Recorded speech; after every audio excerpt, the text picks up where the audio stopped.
The Indian Miss World and the Rage of Muslims of the World.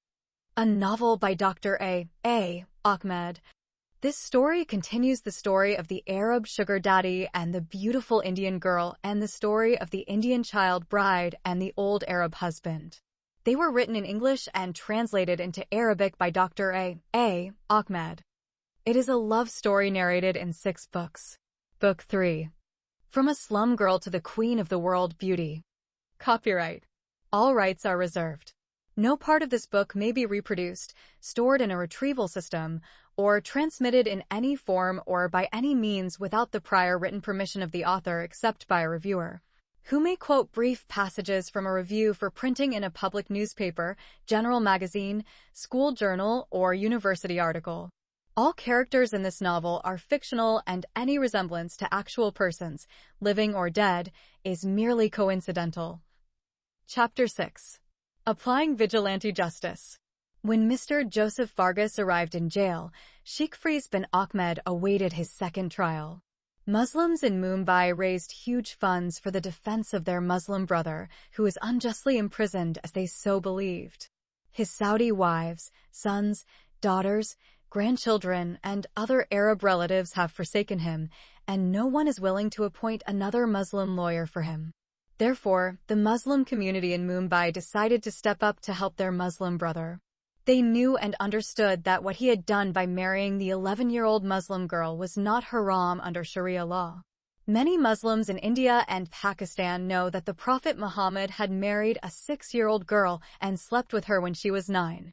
For that reason, they collected a half crore of rupees, or 5 million Indian rupees, which equals around 72,000 American dollars, and appointed for his defense the best Muslim lawyer in Mumbai.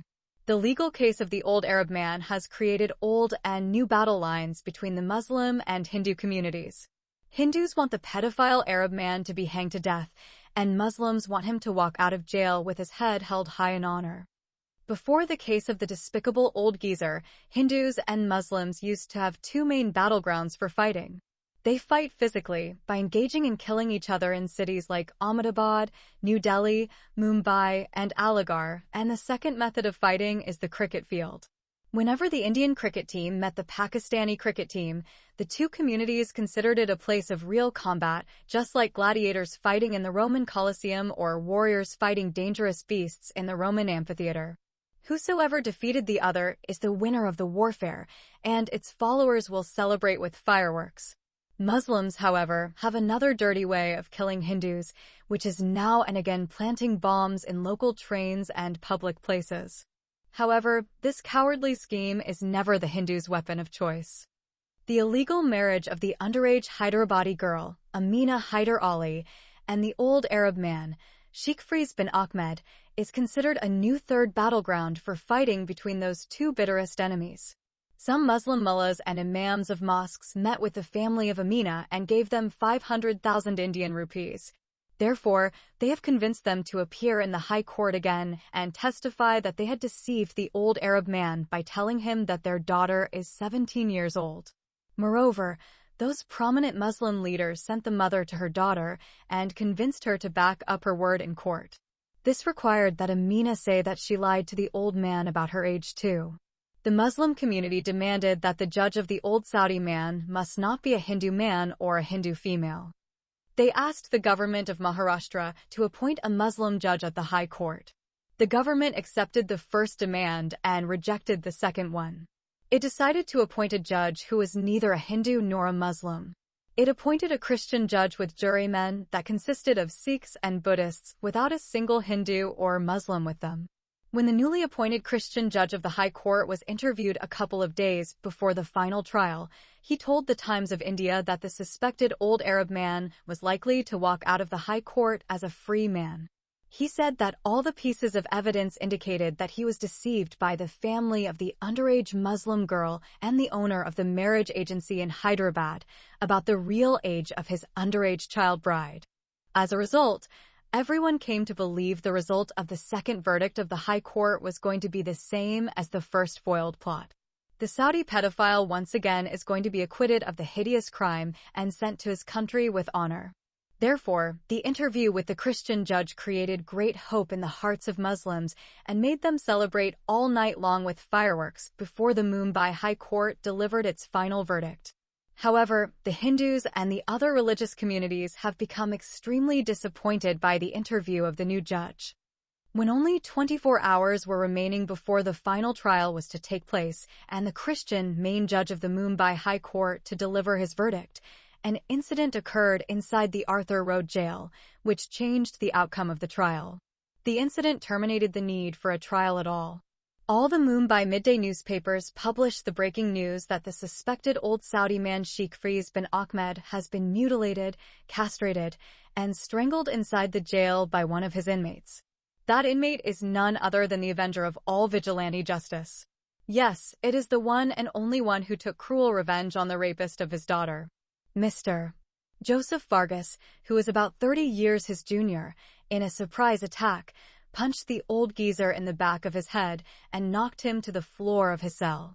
Sheikh Ahmed is swimming in the head and seeing circles as he fell to the ground and cracked his right hip. He is in no way a match for the younger, stronger assailant and starts hollering for help. Mr. Vargas stuffed an oversized sock in his mouth full of excrement. With the foul taste in his mouth suffocating him, Sheikh Ahmed started gagging and gasping for air.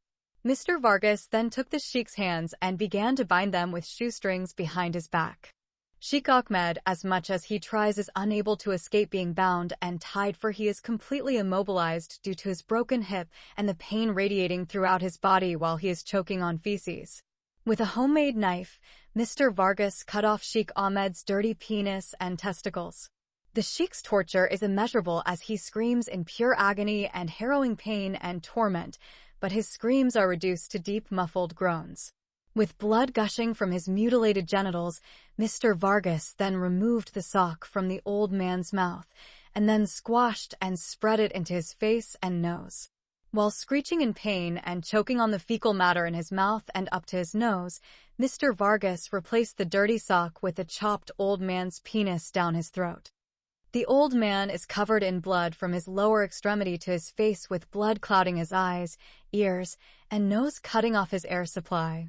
Being robbed of air, Sheikh Ahmed starts to turn from red to blue, and he is strangled to death by the object in his throat. Mr. Vargas places his knees on his neck and in his face, just like a butcher slaughtering an old goat.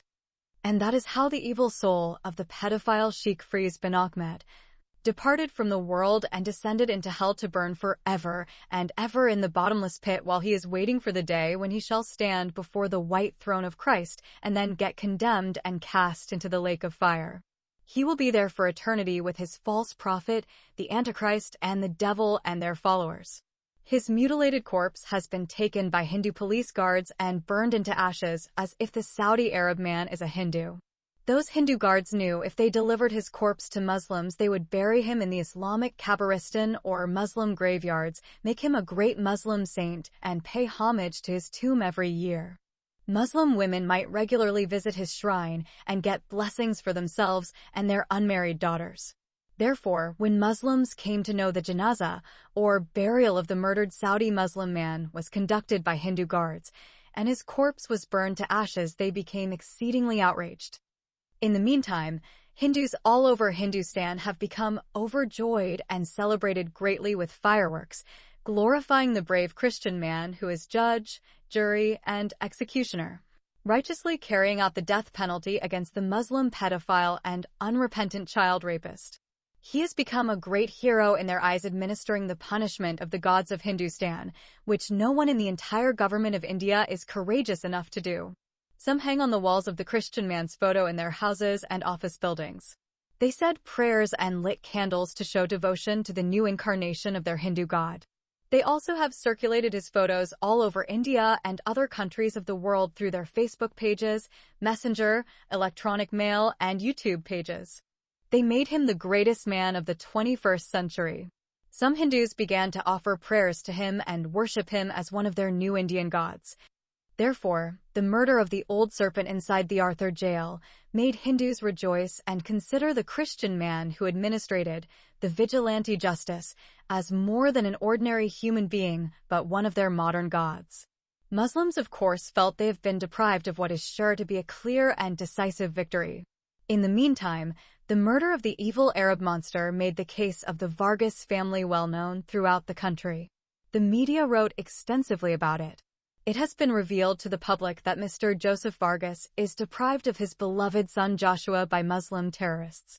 It is also reported that his only daughter lost her honor and killed herself because a Muslim boy raped her when she was just a minor.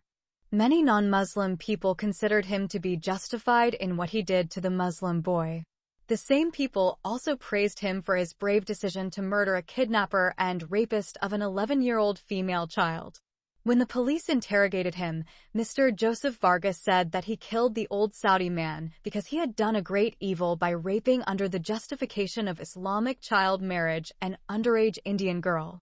He said that he would not have killed him if he had not learned that the evil old Saudi is going to walk out of jail a free man in 24 hours with his head lifted in honor. Some Muslim men, led by their bigotry and hatred and the need to get revenge, broke into the house of Mr. Vargas in the Borivali area and raped his innocent wife Susan. After that, they murdered her in a very cruel way. They cut off her hands and legs and cut out her tongue too. They then drove hot long sharp metals into her eyes. Finally, they beheaded her and fled. No one knew about the murder of Mrs. Susan Vargas until her decomposed dead body began to smell. Some of the neighbors called the police and reported a pungent odor coming from the apartment of the Vargas family. When the police arrived and broke down the door of the apartment, they found her body decomposing. When heard the news of the brutal way his wife has been raped and murdered by some Muslim men, Mr. Joseph Vargas blamed himself for causing the death of his beloved wife Susan. He lost his mind thinking about it over and over again, screaming why day and night and banging himself against the bars of his cell. When he became depressed, despairing, and suicidal, he was put in a straitjacket, transferred from jail to a mental hospital, and declared mentally unstable and unable to stand trial. Soon after arriving, some Muslim terrorists made their way into the mental hospital and shot him full of bullets. There is not a single inch of his body not touched by a bullet from the gunman. Hindus and followers of other religions condemned the brutal murder of Mr. Vargas, and they lamented over the cruel way his wife was raped and cruelly butchered by Muslims. They considered him a great Indian hero, and thousands of Hindus and followers of other religions attended the funeral of the greatest martyr in Mumbai's history. Hindus counted Mr. Joseph Vargas as a great Indian hero and counted him as a new avatar of their warrior god, Krishna. His tomb and the shrine of his wife became a holy shrine for Hindus to visit every year, just like their sacred holy rivers Ganga and Yamuna. Chapter 7. The Blackmailing Phone Call. The murder of the evil old Saudi man by one of his inmates made his captive Indian wife Ifat Khan the richest woman in India. She is entitled to a bank balance of over 400 crores of rupees, which equals over 4 billion Indian rupees. Plus, another bank account of 14 crores, which is equivalent to 140 million rupees. She has a total bank balance of 4 billion rupees plus 140 million rupees, equal to 4,140 million Indian rupees. This huge amount of money equals around 60 million American dollars. Even the daughter of the richest Indian man, Mr. Mukesh Ambani, is not that rich girl. He is the richest person in Asia with a net worth of US $81.1 billion, and as of October 2020, the sixth richest person in the world. Ifat Khan also automatically inherited all her late Saudi husband's properties in Saudi Arabia, Iran, and Eritrea. Nevertheless, the kidnapped, imprisoned, and forcefully married girl Ifat Khan knows nothing about her huge largesse, nor is she likely to know. She has merely exchanged hands from one evil master to another evil monster, albeit at first glance, the latter being a bit more civilized than the former. Her destiny took her from one terrorist of Muhammad to another devil of Islam. She just exchanged hands with Satan to his Antichrist. In the beginning, she thought that her new Indian master was less evil than her Arab master. However, as soon as she agreed to marry him and sleep with Mahmud Khan, she discovered that the old Saudi monster was much less cruel than the new devil incarnate. The greatest Bollywood film director turned out to be a sadist who enjoys sexual intercourse by beating and torturing his sexual female partner. The more his female sex victim feels the pain and agony and suffers, the more he enjoys the sex. He tortured her by slapping her cheeks, smacking her buttocks, biting her shoulders, squeezing her breasts, biting their nipples, and whipping her on her back. His cruel beatings turned Ifit's life into a living hell. She hates him with bitterness and loathes having sex with him. If she could have, she would have killed him over and over again for all the pains and unbearable tortures he is subjecting her to at day and night. Ifit had never thought of killing herself before until she began having sexual intercourse with the evil sadist. She tried several times to kill herself, but she always failed.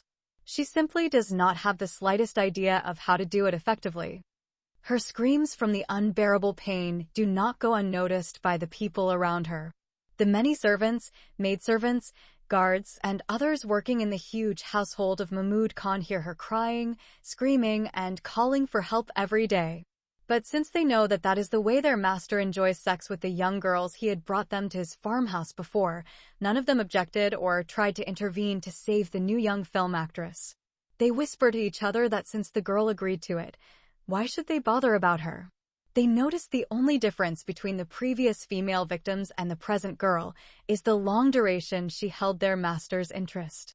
The other girls at the most did not stay more than a few days or a few weeks, depending on the jobs they were offered in his films.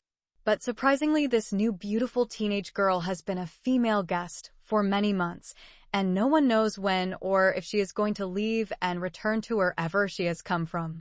The one thing about this new girl is that she stuck out like a sore thumb and that she can win the favor of the most famous film director in India.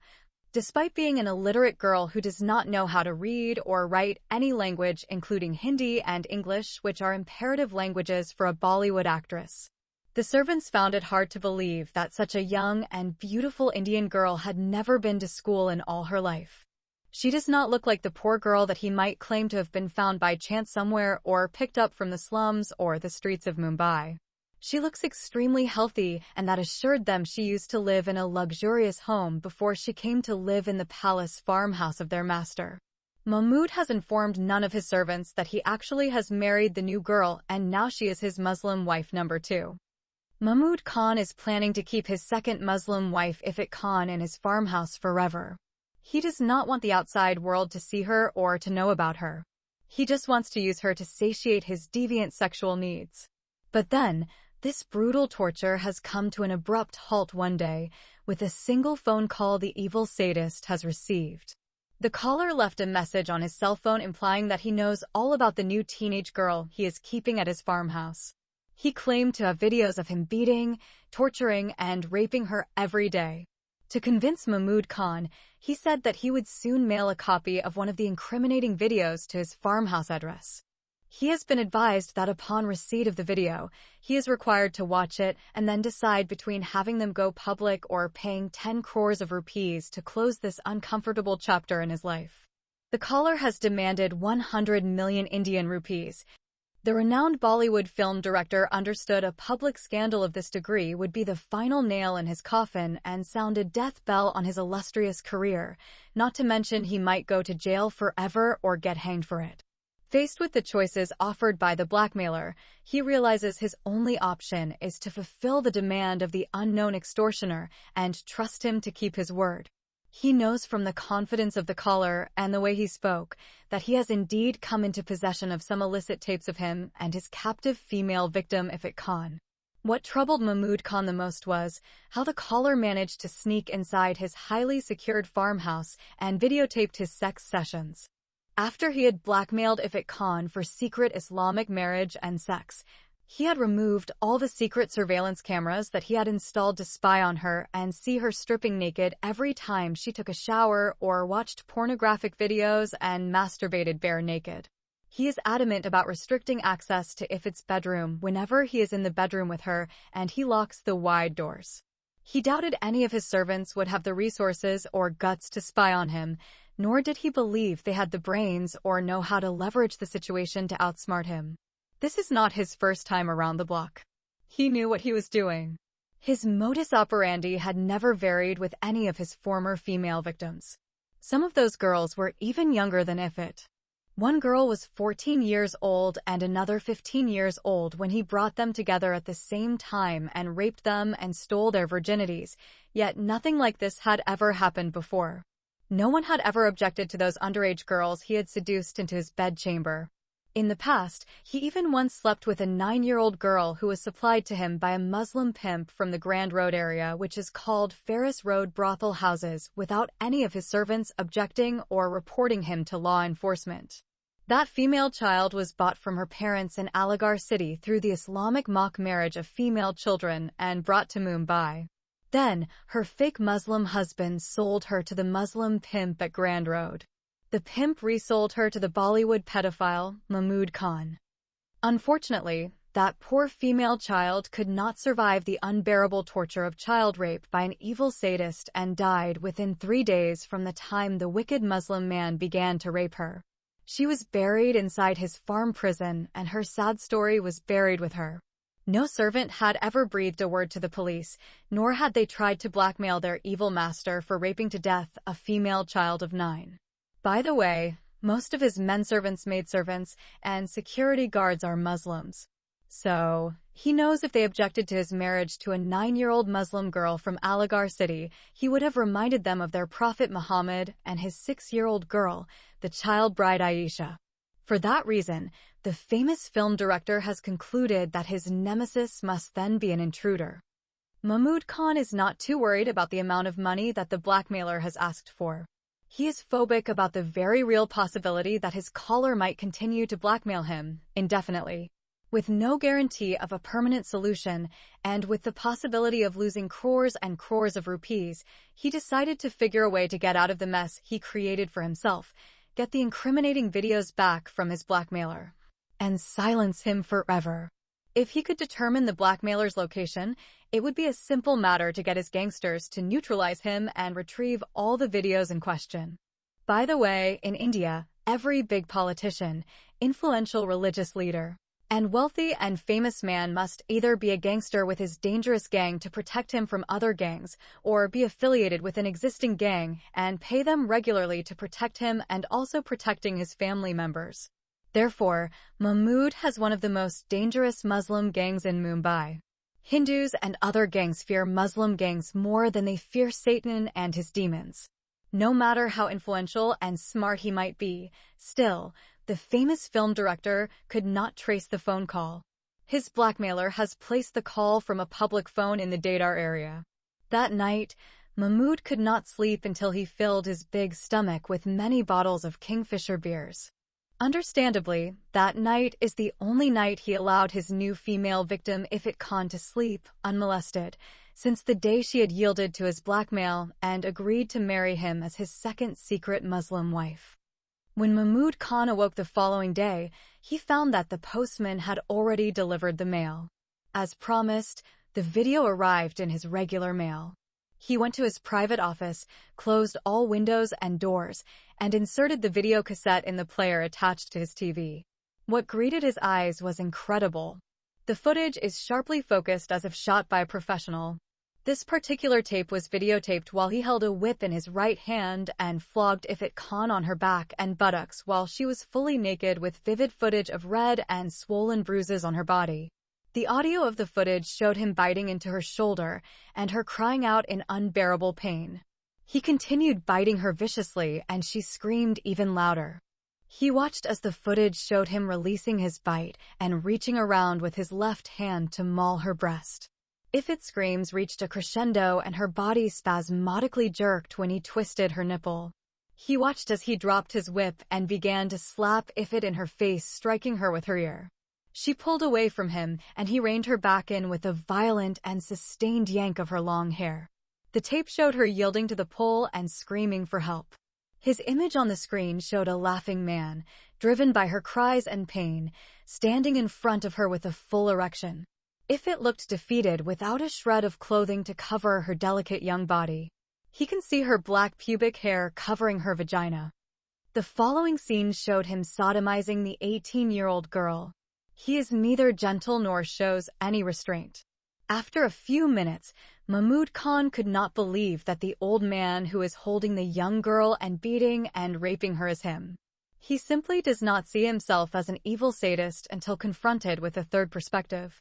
He felt as if an evil spirit had possessed his soul and led him to do things no rational human being would ever do to another person. If he has a gun in his hand, he may have emptied the magazine of bullets into the TV screen. Faced with the abject reality of what he has become, he felt miserable and wished the earth would open up and swallow him whole. The greatest Bollywood film director understood that if the video reached the police, he would go behind bars for the rest of his life. His great career in Bollywood will go up in flame and smoke, and he will never be able to show his face in public again. He would probably be rejected and disowned by his wife and son. Thus, he decided to do whatever he could to stop the blackmailer from sending porn videos to the police and the media. His first reaction is to figure out a way to get rid of all the incriminating evidence. In his disturbed mind, Ifit's presence has now become a huge liability. Thinking that the only way to dispose of her is to murder her and bury her body in the ground somewhere inside his huge farmhouse. Working out various murder scenarios in his head, he realized that this would not change anything, as this could hardly deter his blackmailer. The fact that he is definitely under surveillance by the blackmailer might mean that his demands would probably escalate if he ever obtains evidence linking him to the murder of his female victim Ifit Khan. Mahmood Khan decided that the best way to neutralize Ifit as a threat would be to make her a public figure. He must take her out of hiding and show her to the public. He simply needs to give her a leading role in his new upcoming movie. He knows that he can still blackmail her and force her to act in his film. The shooting of his latest movie has just commenced, and he decided to cancel the contract he made with his current top heroine and replace her with Ifit Khan. He can get the 23 crores of rupees he gave to the actress Alia Bhatt and make his new actress Ifit Khan act for him and pay her nothing. Alia Bhatt is an actress and singer of Indian origin and British citizenship who works in Hindi-language films. One of the highest-paid actresses in India, as of 2019, her accolades include 4 film awards. Alia Bhatt gets paid for each movie 23 crores, which equals $3.1 million. This meant that Mahmood Khan would have to go ahead and pay the 10 crores to the blackmailer and hope that he would act cautiously before attempting another blackmail scheme. If the blackmailer stipulated payment anywhere in India, he knows he could get his money back and have the blackmailer killed. His mood began to lift, but alas, this was not to be. His next phone call from the blackmailer stipulated a foreign account at the International Bank of Abu Dhabi, which has a branch at the Oberoi Tower in Mumbai. His instructions to Mahmood are clear. He has a week to deposit the ransom, failing which, copies of his criminal exploits with his captive victim Ifit Khan shall be sent to the Mumbai police, Stink News TV, and his wife and son. Mahmood Khan has a Muslim wife and a 29-year-old son who more than anything wanted a role as a hero in his father's movies but never got one because he is simply ugly, short, stupid, and fat. The blackmailer promised that as soon as the money arrived in his account, Mahmood Khan would receive all the videos in the mail. Eager to get closure, the film director asked the blackmailer for a guarantee that he would not ask for more money. The blackmailer simply gave him his word, and that is that. Mahmood Khan left no stone unturned in his attempt to find out who his blackmailer is and how he managed to sneak inside his bedroom and videotape him while he was having sex with his second Muslim wife. He talked to his security guards and questioned all his maidservants and other servants. He cannot find any clues to lead him to the person who managed to penetrate his many armed security personnel and guard dogs. He has 4 trained and extremely dangerous German Shepherd dogs, each one being as big as a lion. The 4 dogs are starved purposely during the day and let loose at night on the grounds. Each dog can eat a horse when it is hungry. Besides the guard dogs, he has 5 dangerous gunmen securing the farmhouse. When all his investigations have been meticulously done and he is no closer to finding out who the perpetrator is, Mahmood resigned himself to the fact that he is going to be 10,000,000 Indian rupees per.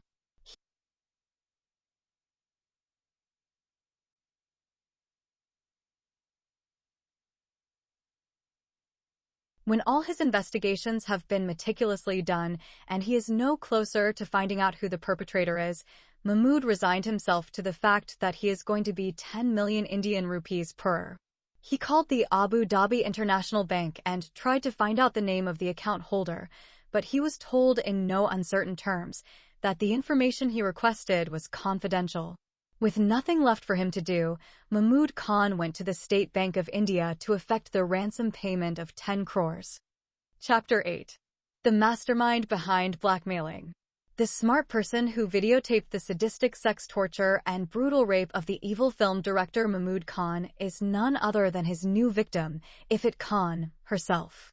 Of course, without another helper, Ifat could not blackmail her new evil captor and rapist. Her Hindi and English language teacher encouraged her to trap her wicked captor and abuser by videotaping his beatings and sadistic abuse. Her teacher is neither a Muslim nor a Hindu, but a Sikh man. He is an 84-year-old geezer, but no less observant and smart old man. He noticed the change in his young female student disposition. He has seen his female student appear to be very sad, depressed, suicidal, and under stress.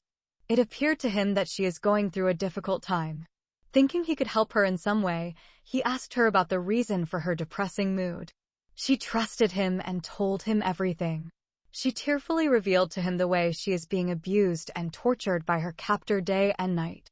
She told him further she wanted to kill herself to escape the beatings and abuse of her Indian husband. She said that his men had kidnapped her from in front of her hotel at Bombay Central and brought her to the farmhouse. Then, he imprisoned her and finally married her against her wishes. She did neither want to marry him nor did she wish to live with him, but he blackmailed her and married her by force. The teacher is shocked when he comes to know that Ifat Khan is not like any of the other pretty teenage Indian girls that Mahmood Khan had brought to his farmhouse. Every one of those young pretty girls followed him home willingly because they wanted to be in his films. Every previous female victim agreed to compromise in her honor to appear on the silver screen and be a film actress. Before she tells him her sad story, the teacher is under the impression that Ifat is a new film actress who is going to play a leading role in the director's upcoming movie. Moreover, he thought that she was being kept at the farmhouse until she could learn how to read and write in Hindi and English, which are the main two required languages in India. The Sikh man is loving and kind, and therefore he decided to put himself at high risk and help the new female victim of the greatest film director in Bollywood. Therefore, the teacher is the mastermind behind the plan to trick Mahmood Khan by videotaping his evil sexual acts and then using the footage to blackmail him into compliance. The teacher did not expect the sadist man to pay the huge amount of money he demanded. The teacher used his own female student's bank account at Abu Dhabi International Bank. Ifat happened to have with her still her bank passbook. But as soon as she gave him her bank account, he wisely suggested she should burn her bank passbook and hence destroy her bank information. Neither the teacher nor Ifat has a clue whether Mahmood Khan had deposited the 10 crores of ransom money into her foreign bank account. The third accomplice who made the phone calls and sent the video on their behalf is an old friend of the teacher. There is only one video. The Sikh old man was the one who smuggled the spy camera inside Ifat's bedroom and taught her how to use it. The camera was installed in a corner and concealed. He told Ifat that just before the arrival of Mahmood Khan, she should switch on the spy camera. The plan worked out perfectly. That day, Ifat put on a fine show crying and screaming while her evil captor was beating and raping her. When he left her, she switched off the camera. Her teacher came on the following day, took the spy camera from her, hid it in his suitcase, and smuggled it out of the highly secured house. The teacher is the only one in the farmhouse who is living in Mumbai.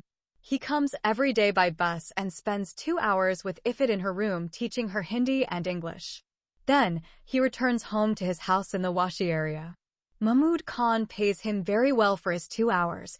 Even school teachers cannot hope to make 10% of what he received teaching for 2 hours a day. He is an old friend of the director and is a spare actor at times playing a father or teacher in his movies, but his real passion is teaching. Mahmood, as a special favor, asked him to teach his new film actress privately how to read and write, and he paid him handsomely because he knew he could trust him.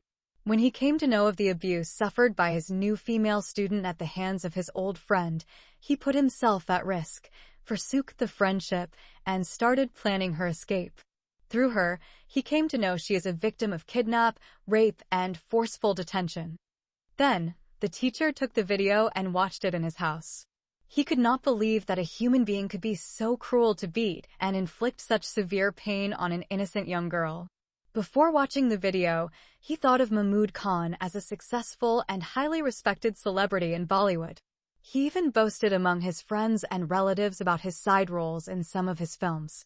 Nonetheless, after viewing the tape, he feels a strong aversion to his friend, and he is determined to stop what is happening in his farmhouse. He knew that if he took the video to the police authority, Mahmood Khan would bribe his way out of the ugly criminal charges. Worse than that, Mahmood has influence and can probably have his friends in the police department frame him with false charges and put him behind bars for the rest of his life. He may even kill his victim if it can to hide the hideous crimes that he has committed against her. So, the teacher shared Ifit's problem with one of his old, trusted friends. Then, he requested his friend make a phone call from a public payphone and told him what to say. He assured him that no trouble would befall him. The blackmail plan worked as planned. Ifit Khan has been released from her prison and transferred to an apartment in Mumbai in a building owned by the film director himself. As before, Mahmood Khan continued to keep her under his control through his blackmail. Shortly after that, Ifit Khan was assigned her first acting role, and she began to act in his upcoming movie. Chapter 9. The new film actress Aphrodite Khan. The greatest film director in India, Mr. Mahmood Khan did everything he could to hide Ifit's identity before he introduced her to the Bollywood film industry. The silver screen will now welcome its newest debutante, Aphrodite Khan. He said in an interview with Blitz magazine that Aphrodite is a Muslim girl who was born and brought up in Iran. Her parents are originally Indian Muslims from Mumbai, who left for Tehran before Aphrodite was born. In Iran, her family made a great fortune and became one of the wealthiest families in Tehran. That said, then the greatest Bollywood director claimed that he met Aphrodite and her parents on one of his trips to London. It was in the dancing hall of a five-star hotel where he saw her for the first time. Her marvelous beauty and commanding personality led him to approach her and introduce himself to her. Then, he offered her a role in his upcoming movie. Aphrodite liked the offer, but said she could not accept such a proposal without the approval of her Muslim parents. After meeting with her parents, he got the go-ahead to take their daughter under his wings and acquaint the pretty young film actress with the Bollywood film industry. The film director continued to say that Aphrodite's parents welcomed the idea and allowed their daughter to travel with him to India. Although Aphrodite speaks fluent Urdu and Hindi, she cannot read or write in either of these important languages of India. The reason given, she went to school in the Persian language. She can read and write in English, but she is not fluent in it either. For that reason, as soon as she came to Mumbai, he made arrangements for her to undergo intensive language courses in Hindi and English. For 9 months, she had been taught these two essential languages. She is continuing to study these two languages, which any Bollywood film actress must be fluent in them. Possibly a colonial remnant, India required fluency in English, no matter how many university degrees you have under your belt or whatever you have achieved in science. Without the ability to speak English, Indians look down on you. For them, knowledge of English is as important as the American dollar.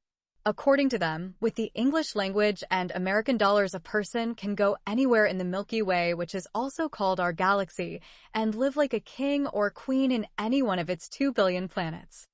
From the time the founder of Islam, the Prophet Muhammad, began to preach his new religion in the Sahara Desert of Arabia, until the time Mahmood Khan introduced his new film actress to Bollywood, it is doubtful that any Muslim family had ever named their daughter after the Greek goddess of love and beauty, Aphrodite. That question has been put before the renowned film director to explain. Squirming, he related that he did not know exactly why the Indo-Iranian Muslim family had decided to call their only daughter Aphrodite. But he had observed, he said, that Aphrodite's parents were not all those religious people as other Muslims.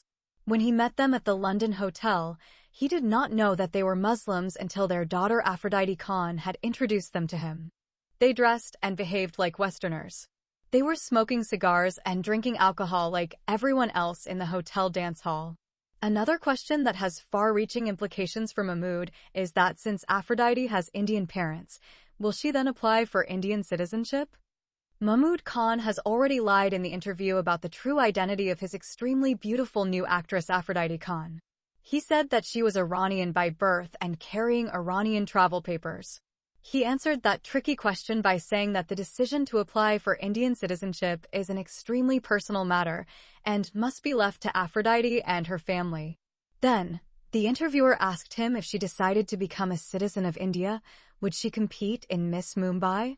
Mahmood Khan does not like where all this is going. It is obvious that the media loves her and he does not want his beloved mistress and secret second Muslim wife to gain that much popularity. If she becomes too famous, people will listen to her and that will not do. So, he responded to the question by saying that Aphrodite herself told him that she was not interested in participating in any beauty contest. She believes that as a Muslim girl, her religious faith prevents her from exposing her nude body to men. But Mahmood Khan has contradicted his first story about the modern Muslim parents of Aphrodite who behaved like Westerners and drank alcohol and smoked cigars. The interviewer demanded an explanation for the contradiction between the secular Muslim parents and their strict religious daughter who does not like to expose her nude body in public. The interviewer knows no young Indian actress can succeed in her acting role in Bollywood if she refuses to reveal to her viewers and fans her nude body. Subsequently, the director has been trapped by his lies. Everyone who watched his interview knew that he could not give any justifiable answer to that question. Another crucial question that every actor and actress wants to know its answer is why the new Iranian heroine did not appear in person in the interview and answer those important questions about her introduction to Bollywood. Meanwhile, Mahmood Khan does not allow his new actress Aphrodite Khan to appear in any public place or attend any interviews. Of course, he hid from the media his marital relationship with his new heroine. He restricted her movements and kept her imprisoned in an apartment in one of his buildings in the opulent Bandra area, Bandstand. He continued to beat and abuse her sexually as he used to do to her in his farmhouse. He reminded her that she was wanted by the Indian police. He told her that if she tried to escape from his apartment, his men would catch her and turn her into the police of Mumbai. He falsely claimed that he wanted to hide her from the law, which was why he changed her first name and lied to the media and public about her parents. He also lied to her and told her that her dangerous Saudi husband had been released from jail and was still searching for her.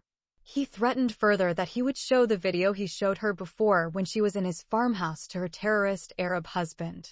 Unfortunately, he turned her blackmailing video against her. He showed her the same video she had secretly videotaped, and then he lied saying he was the one who made it. He said that if she tried to run away, he would send the video of her masturbating naked and the video that showed her having sex with him to her Saudi husband. Although she knows about the second video, she cannot say anything without implicating what may have been the only good friend she has. In that case, she will shoot herself in the foot and put the old Sikh man, her loving teacher, in great danger.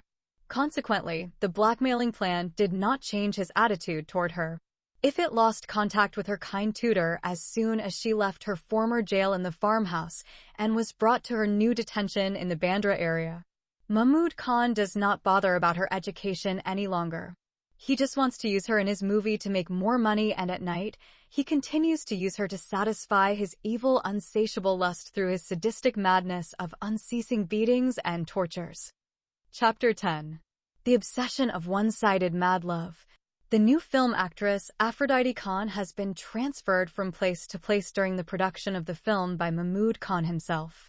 He used one of his 2 helicopters to fly her all over the cosmopolitan city of Mumbai. Despite the restrictions and the threats, Aphrodite was able to meet new people during the shooting of the film. Shortly after her appearance in that elite circle of actors and actresses, 2 young guys began to love her. The first one who fell in love with her at first sight is none other than the son of her evil captor. Javed Khan is the only son that Mahmud Khan had with his first Muslim wife. He is 29 years old. He is, for all counts, a failed young man in life. He did not even finish the 11th grade. He desperately wanted to be cast as a hero, but his father denied all his requests. As his father, Mahmud Khan is keenly aware his son is not highly intelligent, and his personality, at best, is dull. It does not help that he is physically unremarkable, dumpy, and ugly. With his long nose and large forehead, made worse by a receding hairline, he is constantly cast in some movies as a villain or a simpleton.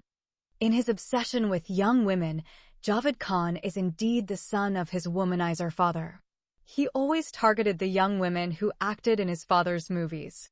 Involved in countless sex scandals, he had his father to thank for bailing him out of jail and several lawsuits.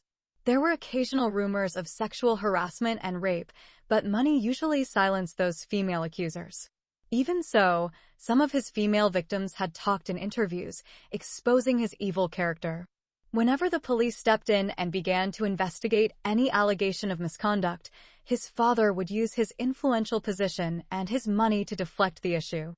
Javed always apologized to his father and promised never to touch a young woman again. He said to his father, "If I can find a young beautiful girl to marry, I shall withdraw from the film industry and lead a normal family life." His father promised him that he would try to find him a young, beautiful, good Muslim girl for him to marry. Therefore, as soon as Aphrodite Khan showed up, Javed Khan was obsessed with her unmatchable beauty. He began to chase her everywhere she went. He tried to be close to her. He did everything he could to draw her attention and cause her to fall in love with him. He asked her for a date, but she did not even respond. His father knew that his son was going to be crazy over his new lovely Iranian heroine. He warned her about his son. He told her never to accept any gift from him or agree to go anywhere with him. Nevertheless, Javed continued to harass the new film actress. Everyone involved in acting and producing the new movie knew that Javed Khan was crazy about the new heroine. Nonetheless, no one dared to interfere because they knew that Javed was ridiculously hot-tempered and dangerous. He behaves like a Muslim terrorist or a typical gangster of Bollywood. The second person who likes the new heroine is the lead actor and hero of the new movie. He is a handsome young man with an equally charming personality. Aphrodite Khan likes him, too. Before she met him, she never liked any man. She used to think that every man was a selfish and dangerous creature. She thought that the man was only interested in the body of the woman, and whenever he got her body, he would hurt and cause pain like when animals such as dogs and cats fight over sex on the streets. Her bad experience with now two old evil men, Sheikh Ahmed and Mahmud Khan, formed a negative notion in her mind about men and sex. But then after she met the handsome hero with whom she is acting her first role, she realized that out of those thousands of men, surely, there will be one who can show real love towards a woman. Aphrodite is aware that there are 3 men interested in her. She passionately loves only one and hates with bitterness the others, father and son, Mahmud, and Javed, who to her is like the devil and his firstborn son. She is enjoying the moments she spends in the company of her hero. Although she is supposed to be an actress only, she is unable to conceal the real passion she feels whenever her body is touched by the hero. Every day increased her love and erotic desire for her lead actor. Slowly but surely, her love is increasing. She always longs for the moment that she can be alone with him. Night and day took on a different meaning for Aphrodite. The rigidity of her schedule is restricted by her kidnapper, rapist, and captor, and it led to her days being joy and her nights being torment. During the day, she meets the first love of her life and enjoys his company, and at night she is tortured by her Indian husband, the brutal sadist Mahmud Khan. Her kidnapper and rapist do not allow a single night without visiting her apartment and torturing her through his sadistic rape. His predatory sex patterns have her in a rut, never varying. He slapped, smacked, bitten, and flogged her at will in places that could not readily be seen. The raw control he exerted over her sexy body was as addictive as alcohol and as alluringly toxic. The only respite from the torture of the night is the relief of the day when she meets the love of her life. The people around them notice the love developing between the hero and heroine. At any rate, as a rule, no one is supposed to show any kind of favoritism or emotional attachment to anyone during a shooting. It is an unwritten rule, and the two intimate lovers remain silent towards each other. There are no spoken words of endearment or longings exchanged. The body language of the lead characters belied them. Their eyes, bodies, smiles, and touches speak volumes of their love for one another. One day the hero is supposed to kiss his heroine on her lips for a few minutes. They rehearsed many times before the actual take. This crucial scene is to be at the end of the film. The hero and the heroine know that is probably the last time they would be able to touch or gaze into the eyes of the other. For them, it is a heart-wrenching and somber curtain call. They have anticipated that they may not meet again or play hero and heroine together in another movie. Before long, the final day approached. The release date of the movie had already been announced. As is customary in the film industry, the director invited many of his friends and co-directors. Many top film actors and actresses of Bollywood have been invited. Some of them wished to see the new Iranian heroine face-to-face. They saw her in the media, but none of them has seen her up close. Aphrodite is already wearing the mantle of the Iranian heroine. The Indian heroines coveted her marvelous and unmatchable beauty when they saw her face-to-face.